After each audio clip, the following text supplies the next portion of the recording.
Hello and welcome to your local news at 6 p.m. I'm Emily Jordan and thank you for joining us. We start today with political news from right here in Kentucky.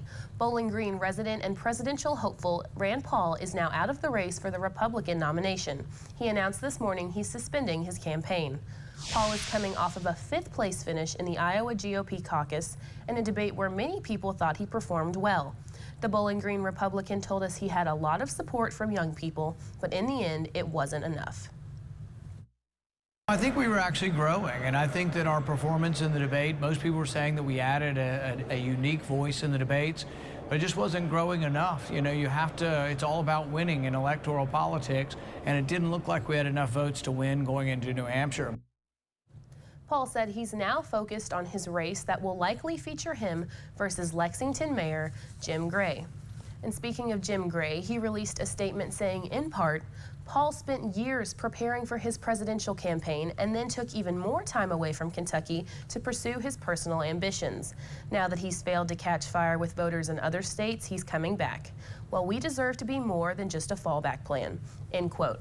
You can read the entire statement on our website, localnews.com. And coming back to the city of Bowling Green, Mayor Bruce Wilkerson has a new title, but it's not political. Wilkerson was announced as the new president of Damar College in Bowling Green this morning. He'll be leaving his current post as chief financial officer at Sheldon's Pharmacy for the job. He says the career switch will mean change, but should not affect his job as the leader of Bowling Green. Damar will allow me the time necessary to take care of my mayoral responsibilities. But again, we live in a city manager form of government that the people chose years ago, so we're a citizen legislature.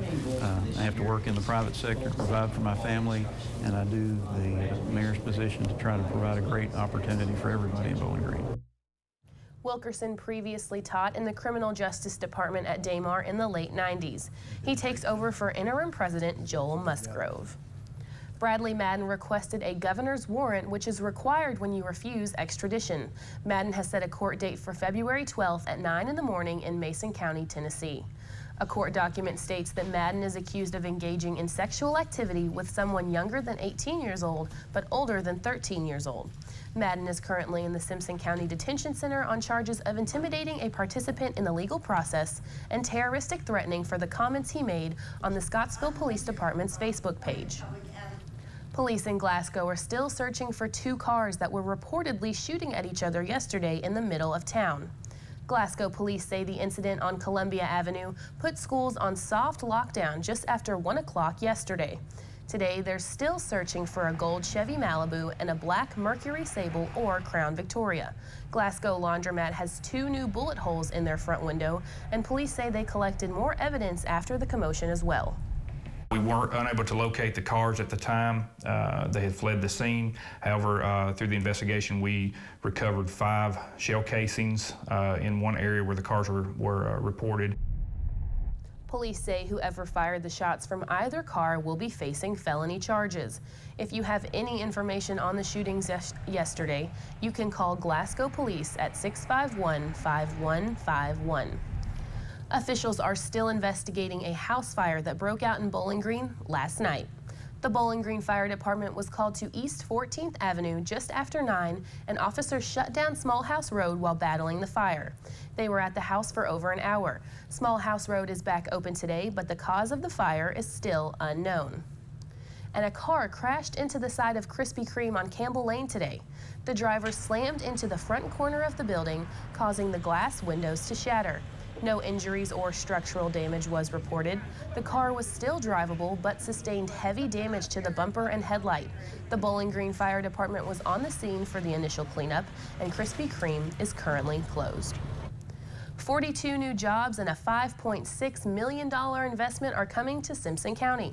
Governor Matt Bevin announced TMM USA will locate in Simpson County to supply its parent company with stamped and welded components. TMM USA is a secondary operation of Toyo Tire and Rubber Company. TMM will have a 45,000 square foot building in the expanded Toyo Automotive Parts Factory. It is expected that this will save time, expenses, and provide new jobs. Well, we were the first to break the news of a federal judge's ruling, and tonight we bring you the reaction to the ruling.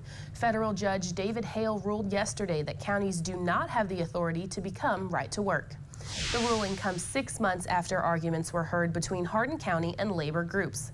The suit involved Hardin County and labor groups, but Jim Waters of the Bluegrass Institute said this does not affect Warren County. Back in 2014, Warren County became the first county to become right to work, and since then, Waters said many new industries are looking at the county because of right to work. The reason they're considering this county now is because of the right to work ordinance. So we're talking here about 90 projects, potential of $1 billion in investment, 10,000 new jobs. What a tremendous spurt of growth that would be for Warren County. Kentucky AFL-CIO President Bill Londrigan released the following statement.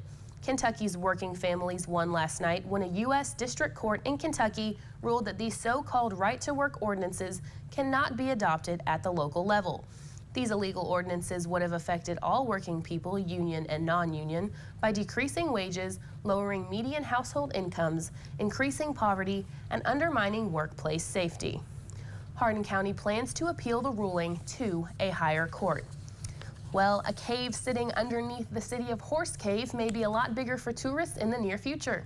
Hidden River Cave and the American Cave Museum have started a fundraiser to reach their goal of $400,000, hoping to use the money to reopen the once famous Sunset Dome. Dave Foster runs Hidden River and Cave, and he says sometimes people don't understand what a gym that's literally right under their feet. I run into people in this community that go in the cave, what we have now, which is just a partial tour, and they've never been here. And they go in the cave and they're like, wow, we had no idea there was something this big underneath the streets of Horse Cave.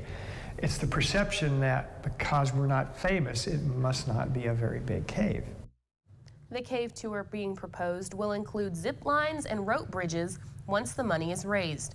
I'll give you a look at some places in the cave only few have ever seen tonight at 10, along with how opening the big room could help save businesses in downtown Horse Cave. And a Kentucky family is speaking out about their exposure to the Zika virus while on a mission trip to Haiti.